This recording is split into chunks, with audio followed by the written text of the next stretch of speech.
It is 5th of August. In my social network feed, there are several Ukrainian men who hid abroad from being drafted into the army. They fled Ukraine even before the start of a full-scale invasion, when the West was openly warning about the danger from Russia, and invasion armies were accumulating in the Russian regions bordering Ukraine. The borders were then open and anyone could leave Ukraine. Already after the invasion, they were closed to a man of draft age, and it became very difficult to live legally. But before the invasion, no problems. And now I read how these men who fled the war complain about how hard it is for them abroad, how they were forced to change their high-paying office jobs for manual labor for very little money, how they have to learn foreign languages, how they get tired and generally suffer in a foreign land. They sometimes post other people's photos from the places of Russian attacks, pictures of destroyed houses, portraits of people killed by Russians, and write something very patriotic like "we will take revenge." I understand that they will not take revenge on anyone, that they will most likely not return to Ukraine at all and will never take up arms.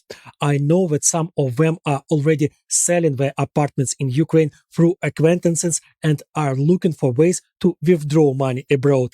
Sometimes they start writing repentant posts about how they are scared, that they don't know how to shoot, that they don't have military training, that they would be more a nuisance in the war.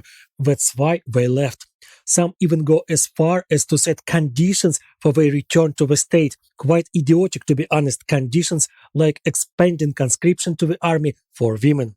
All of this seems amazing to me. Well, okay, you've decided to leave the country during its most difficult time, saving yourself, often leaving the fate of your close relatives to chance. Well, damned. Sit quietly abroad, don't utter a word, don't lecture those who stayed behind. But no, they're doing exactly that, lecturing those who stayed, those who, for most part, also had no military experience, could not shoot either, but now they're learning the ways of war and fighting. In the spring, I went abroad. Now being in the military and taking leave is almost the only way for men to leave the country. I took my leave and then returned to my unit. And here's one of those men who are currently hiding abroad wrote to me that he's very surprised by my decision, that he doesn't understand how I could have left the country first and then voluntarily returned, especially to active duty in the army. I don't want to end the episode on a sad note, so I'll tell you this story. Recently, I received a shipment from my listener Thomas from the United States. Thomas is a Vietnam veteran and he sent me a t-shirt with the logo of the unit he served in, and also a whole bunch of snacks which I will definitely share with my comrades.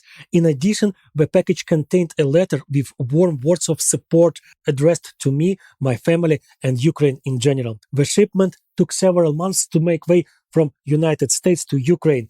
Civil aviation does not operate in our country due to the risk of being hit by Russian missiles, and there are heavy traffic jams on the land borders. But it arrived anyway, and that's just great. Thank you, Thomas. You gave me a real holiday.